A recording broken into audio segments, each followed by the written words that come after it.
will talk about how can you fix this problem or know how you can do that on your Character.ai app. So all you have to do, so you just click here on settings here.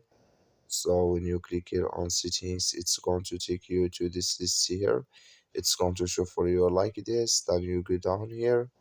So then you click here on apps.